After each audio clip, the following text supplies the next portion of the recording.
j'espère que vous allez bien. Aujourd'hui je vous retrouve dans un vlog lecture, mais pas que, on va aussi parler de films parce que c'est mes deux grandes passions dans la vie, le cinéma et la lecture. Voilà, donc je me suis dit pourquoi pas faire un mix des deux. D'ailleurs ces vidéos sont largement inspirées d'une fille que je suis sur YouTube, que franchement je trouve hyper talentueuse. Elle s'appelle Marly, enfin je sais pas vraiment si c'est son prénom, mais en tout cas sa chaîne c'est It's Marly, et je vous invite grandement à la suivre. Elle fait pas mal de vlogs comme ça un peu thématiques, et le thème de ce vlog c'est Noël. Voilà, donc je vais regarder des films de Noël et je vais lire des livres sur ce thème, et je vous ferai des avis au fur et à mesure, voilà. Donc j'espère que vous aimerez ces vidéos là. Je vais vous présenter très rapidement les livres et les films que j'ai choisis pour cette vidéo, et je vous en parlerai de toute façon plus en détail après, une fois que j'aurai vu ou lu les films et les livres. Donc voilà. Le premier film que je me suis noté c'est The Holiday de Nancy Meyers, donc sorti en 2006. Voilà, ça fait longtemps que je veux le voir, donc c'était le moment. Le Grinch, un classique, j'ai envie de dire, de Ron Howard, sorti en 2000. Bon, pareil, est-ce que j'ai besoin de me justifier? Non, je pense que c'est évident que pour Noël c'était le film parfait. Ensuite, deux films que je voudrais revoir. Donc on a en premier lieu Les filles du Docteur March de Greta Gerwig, sorti en 2019. Voilà, j'ai adoré. Et L'étrange Noël de Monsieur Jack de Tim Burton, sorti en 93. Voilà, la dernière fois que je l'ai vu, je crois que j'étais en primaire, et bon, c'est Tim Burton. Est-ce que j'ai besoin de me justifier davantage? Je ne crois pas. Et le dernier, je l'ai en DVD, et oui, je remercie mon ami Elliot de me l'avoir offert, c'est Eternal Sunshine of the Spotless Mind de Michel Gondry. J'adore Michel Gondry. Voilà, il y a de la neige sur la couverture, je me suis dit que ça serait parfait pour ce thème de vidéo, donc hâte de découvrir. Pour ce qui est des livres, il y en a beaucoup moins, voilà, parce que j'en ai 3, voire 2, parce qu'il y en a un où je suis vraiment pas sûre de mon choix. Donc le premier, pas de doute, La romance presque parfaite d'une accro à Noël, il y a tout dans le titre. Je sais pas de quoi ça parle, mais ça va être ma première lecture d'ailleurs pour ce vlog, donc hâte de découvrir. Ensuite, j'espère que ce livre sera aussi drôle que son titre, parce que le deuxième livre c'est Noël, lutin glacé et voisin rôti. Voilà, bon, est-ce que j'ai besoin de me justifier davantage? Je ne sais pas, mais en tout cas, j'espère qu'il sera aussi drôle que ce que nous laisse penser cette couverture avec des petits gnomes et ce titre. Et le dernier, et c'est ce fameux livre où je ne savais pas trop où le classer, en fait, je savais pas trop s'il rentrait dans cette catégorie, mais bon, dans tous les cas, l'objectif c'est quand même de vider ma palle. Donc, je me suis mis La vie en vrai de Emma Green, publié aux éditions Addictive Poche. Voilà, Emma Green, j'ai tellement envie de les découvrir depuis des lustres. Donc voilà pour ce qui est de ma pile à mood un peu hivernale, noëlesque. Je sais pas si ça se dit, j'invente des mots, c'est... voilà. Je vous retrouve dès que j'ai soit vu un film, soit lu un livre. Et voilà, je vous fais de gros kiss. But what about the rest of us? What about our stories? Those of us who fall in love alone. We are the victims of the one-sided affair. We are the cursed of the loved ones. We are the unloved ones. The walking wounded. The handicapped without the advantage of a great parking space. Bon, je vous retrouve un petit peu plus tard. Je viens de terminer The Holiday et j'allais aller me coucher. Je me suis dit que j'allais vous faire mon avis comme ça, de but en blanc, sur le vif. Et j'ai beaucoup aimé. J'ai beaucoup aimé le sujet. On parle pas tant de ça, de Noël en fait, parce que c'est juste une espèce de... On pose l'ambiance en fait, et ça se passe pendant les fêtes, et voilà. Mais quand on est à LA, en fait, on peut pas vraiment dire qu'on voit que c'est Noël, étant donné qu'il fait grand soleil, ils vont se baigner dans la piscine, enfin... voilà. Quand on arrive en Angleterre, c'est un autre monde. Mais franchement, je trouve que c'est pas l'objet principal, et faut pas vous dire, ah non, c'est un truc de Noël, un peu nul, un peu gnangnan et tout. Pas du tout, c'est...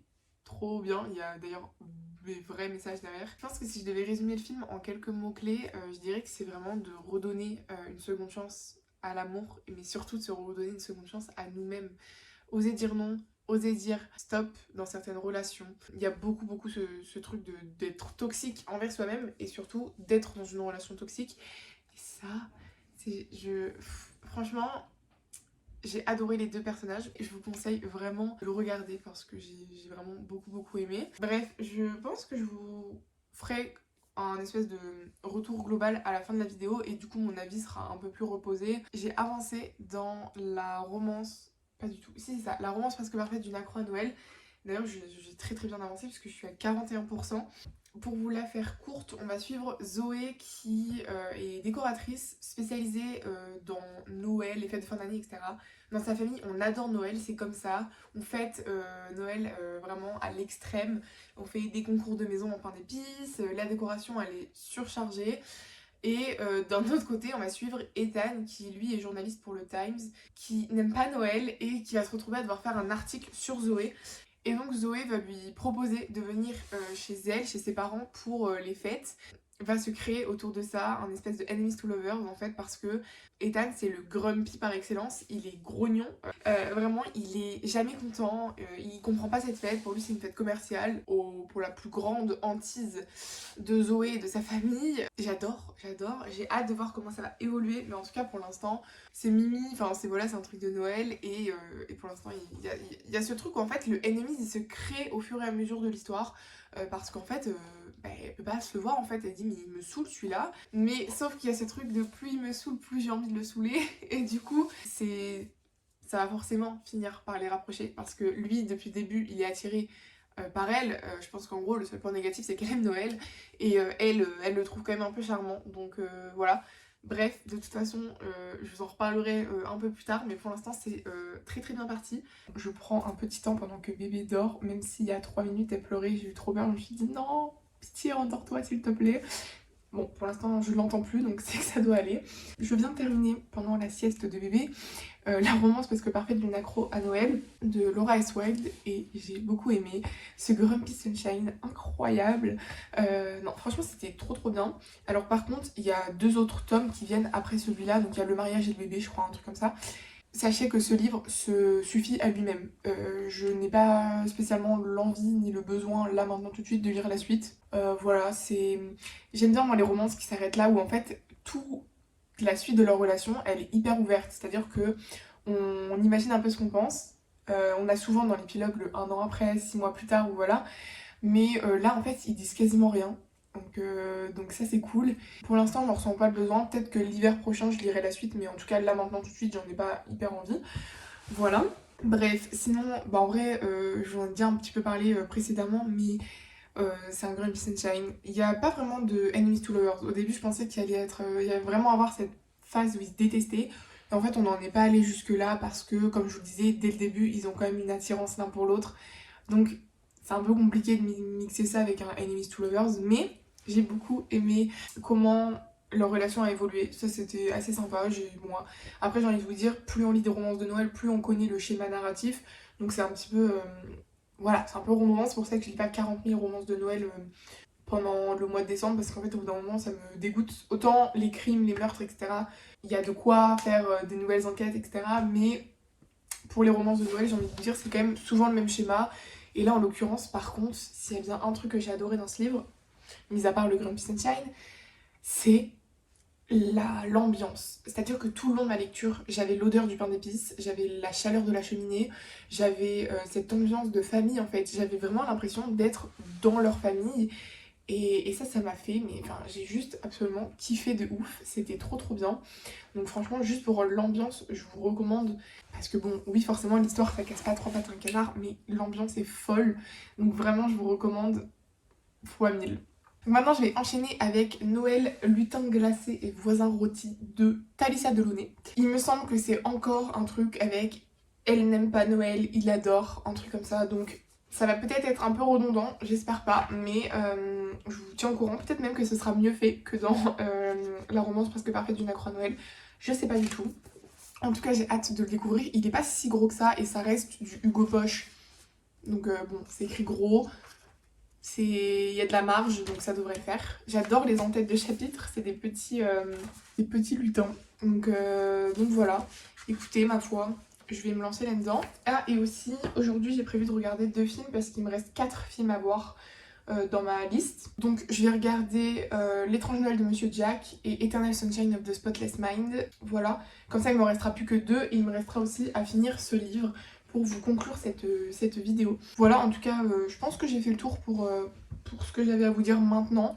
Je vous laisse avec la suite de la vidéo. Ne serait-il pas temps de faire l'update des films que j'ai regardés hier? Donc j'ai regardé L'étrange Noël de Monsieur Jack et Eternal Sunshine of the Spotless Mind de Michel Gondry. Tout le long du film, on nous dit, ok, peut-être que Tim Burton il va passer d'une ville très sombre où on perd la joie de vivre à une ville beaucoup plus solaire où grâce à Noël il retrouve la joie de vivre. Bon, ça reste du Tim Burton, je vous spoil rien, je vous dis rien, mais évidemment que ils vont pas tous redevenir gentils et voilà, hein, ils sont quand même à l'origine d'Halloween, je veux dire, voilà. Ce que j'ai adoré en fait avec Tim Burton, c'est qu'il crée des univers tellement riches. Voilà, j'ai adoré, de toute façon j'adore Tim Burton, mais ça, pour ceux qui ne l'avaient pas compris, je pense que voilà. J'ai beaucoup aimé ce film, c'est pas un coup de cœur, c'est rien, c'est pas un 5 sur 5, c'est pas un, voilà, moi je dirais que c'est un 3,5 sur 5, parce que j'ai quand même beaucoup décroché, j'avoue. Je pense que c'est un bon film à voir le 1er novembre après Halloween, vous voyez. Je sais pas vraiment quoi vous dire de plus en fait, à part que, bon, j'ai vraiment beaucoup aimé ce film. J'enchaîne tout de suite avec Eternal Sunshine of the Spotless Mind de Michel Gondry avec Jim Carrey et Kate Winslet. Waouh! Ce film, donc j'ai envoyé des messages à mes amis pour leur dire bon bah voilà, merci hein, Elliot, je suis en train de regarder le film que tu m'as offert.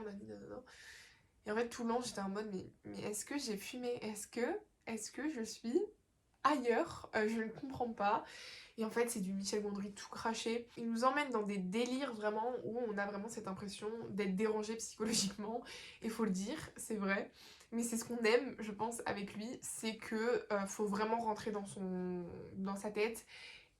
Et moi j'adore. Voilà, j'ai vraiment adoré.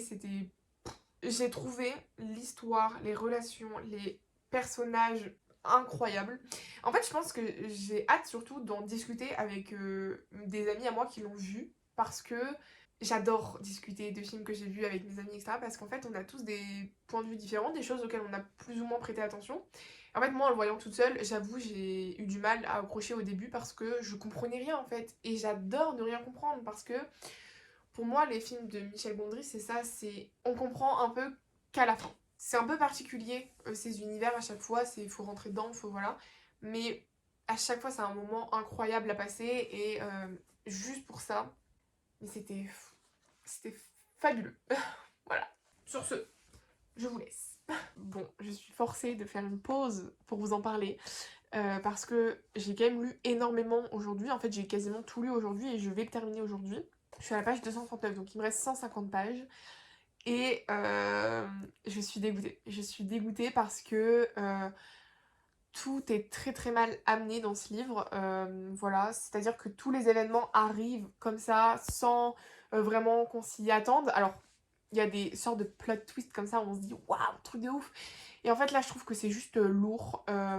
La relation, la romance. J'ai rarement vu un Enemies to Lovers aussi mal fait. C'est-à-dire que c'est Enemies to Lovers, mais vraiment sans transition. C'est la veille, elle le déteste, le lendemain, il l'embrasse. Et je suis en mode, mais what the fuck, en fait.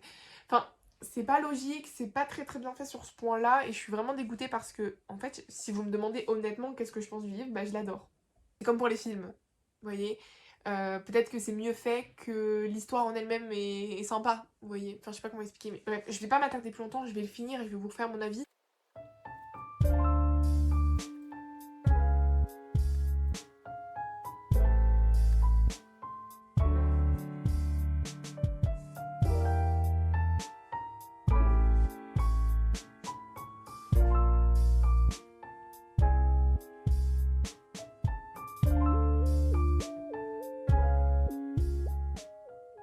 Je pense que l'heure du bilan a sonné puisque j'ai terminé hier soir dans la nuit Noël, lutin glacé et voisin rôti. Bon, comme j'ai pas changé en fait. Mon avis c'est toujours le même par rapport à ce que je vous disais hier dans la soirée. Pour mon dernier avis, enfin mon dernier retour. Plus le livre passe, plus je me suis désintéressée des personnages. Parce que c'était pas de tension. Il n'y avait pas de tension dans cette romance. Pas de tension, pas de truc qui nous maintient. Voilà, bon, j'ai eu envie de retourner lire parce que ça se lit tout seul. J'ai aimé le fait de vouloir tout le temps y retourner. Mais en fait, c'était pas pour l'histoire, c'était pour la petite. Juste parce que on voit que Montgomery, il fait des efforts parce qu'il vient de récupérer la garde de Mia. Et donc, il veut qu'il la considère comme son père. D'ailleurs, il y a un moment touchant où en fait au début elle l'appelle pas par son, elle l'appelle pas papa en fait, elle l'appelle par son prénom. Et à force de passer du temps ensemble, etc., elle va finir par l'appeler papa. Et moi, je trouve ça, enfin, j'ai adoré en fait leur relation à eux deux. Ça a été très fort, très fusionnel, et en même temps, on voit que ça a été compliqué. Genre, ça s'est pas fait du jour au lendemain. Même si, évidemment, ça a peut-être été un peu brut. Voilà, je pense qu'elle a un style d'écriture où on passe pas par quatre chemins, on va pas faire des phrases pour faire des phrases. Non, c'est voilà, elle veut qu'il se passe ça, il va se passer ça. Ça, j'ai trouvé ça dommage. Peut-être que ça aurait eu le mérite d'être un peu plus développé, et voilà, bon. Après, ça reste une romance de Noël, donc forcément, et encore, c'est une romance de Noël, mais je trouve pas forcément qu'on parle beaucoup de Noël. Ok, il faut faire le sapin, ok, bon, voilà. Mais par rapport à la romance presque parfaite d'une Acro Noël, où là, tout est autour de Noël, et je vous disais, ça sent le pain d'épices, ça sent la, enfin, il y a la cheminée, il y a voilà. Là, pas du tout. Pas du tout, là, ça a été vraiment des histoires de famille. Bon, ils disent comédie romantique derrière, mais franchement, bon, voilà, hein, moi, j'ai pas du tout trouvé ça. C'était sympa. C'était sympa, je pense que je vous le recommande. Si vous aimez les histoires où on se prend pas la tête, où il n'y a pas de phrases clichés un peu, voilà. Testez, faites dans votre propre avis et peut-être que ça vous plaira plus. Pour faire le bilan, sinon, de toute la vidéo, alors je vais récupérer mon téléphone sur lequel j'avais fait une petite liste de tout ce que je voulais voir et de tout ce que je voulais lire. Donc du coup, j'avais prévu de regarder 5 films. Et je n'en ai regardé que 3, tout simplement parce que Le Grinch et Les filles du Docteur March, déjà, c'est des films où j'ai pas la possibilité de les avoir, à part si je les regarde un peu sur des sites pas très très bien, mais bon, je suis pas hyper pour ce genre de choses, donc j'ai préféré peut-être les repousser à plus tard, voilà. Et en plus de ça, je voulais que la vidéo ne dure pas non plus 1000 ans, et quand j'ai commencé à monter et que j'ai vu que ça durait déjà un petit moment, je me suis dit, bon, peut-être que déjà 3 films de livres, c'est déjà pas mal. Donc, dans ces films, j'ai vu The Holiday, que j'ai vraiment, vraiment beaucoup aimé. Je vous le recommande. Je vous le recommande et je vous le recommande peut-être aussi. Peut-être que mon avis n'est pas objectif parce que ça parle d'une réalisatrice de court-métrage. Enfin, de pas de court-métrage, mais de bande-annonce. Et peut-être ça a influencé mon choix. J'avoue. Voilà. Mais l'histoire, là, cette espèce de double histoire, cet échange de maison, vraiment, j'ai trop aimé passer de Los Angeles à à un petit bout de campagne anglais, ça m'a vachement plu. Ensuite, j'ai vu L'étrange Noël de Monsieur Jack. Alors là, bon, je vous le recommande juste pour le stop motion, l'univers, le monde qu'arrive à créer Tim Burton.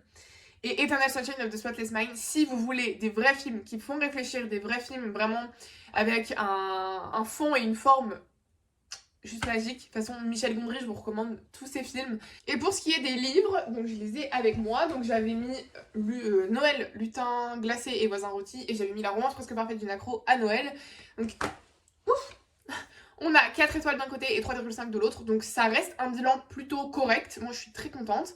Surtout que j'étais en panne de lecture et que ces deux livres-là, je les ai lus extrêmement rapidement. Puisque en l'espace de une semaine, j'ai lu les deux. Donc je suis trop contente pour ça. Et en plus de ça, ça a été des bonnes lectures. Et moi qui n'étais pas vraiment dans le mood des Noël, ça m'a un petit peu réconfortée là cette année. Je sais pas pour vous, mais moi je trouve que Noël cette année c'était un petit peu bon. On était là sans être là. Et du coup, ces livres-là m'ont quand même vachement fait plaisir. Évidemment, celui que je vous conseille, c'est La romance presque parfaite d'une accro à Noël. Mais si vous voulez un Enemies to Lovers, bon, pourquoi pas Noël, lutin glacé et voisin rôti. D'ailleurs, Lily est très très grumpy hein, dans ce livre-là. Donc là, il y a un Grumpy Sunshine, là, il y a un Enemies to Lovers. Mais il y a quand même un petit Grumpy Sunshine. Et une histoire de famille, alors que là, c'est un peu plus, voilà, une romance, quoi, de Noël. Voilà, en soi, ça a été un bilan plutôt correct. Je suis très contente de ce que j'ai pu lire, de tout ce que j'ai pu voir. J'aime bien cette idée de lire dans des thématiques, etc. Regarder des films, etc. dans des thématiques, je trouve ça trop cool. Donc, pourquoi pas retenter si jamais ça vous intéresse. Les commentaires sont ouverts, n'hésitez pas à partager avec moi, discuter avec moi. Surtout, n'hésitez pas à liker et vous abonner à cette chaîne, voilà, parce que plus on est fou, plus on rit. Et surtout, je suis trop contente de voir que bah là, en quelques mois, voilà, on arrive à créer des petits trucs sympas et je suis contente et j'espère que ça vous plaît. J'espère que vous avez passé de très bonnes fêtes de fin d'année. J'espère que cette année 2024 va être pour vous un nouveau départ, ça va très très bien se passer. En tout cas, je vous souhaite le meilleur du monde et je vous fais de gros bisous et je vous dis à très très vite pour une prochaine vidéo. Bye!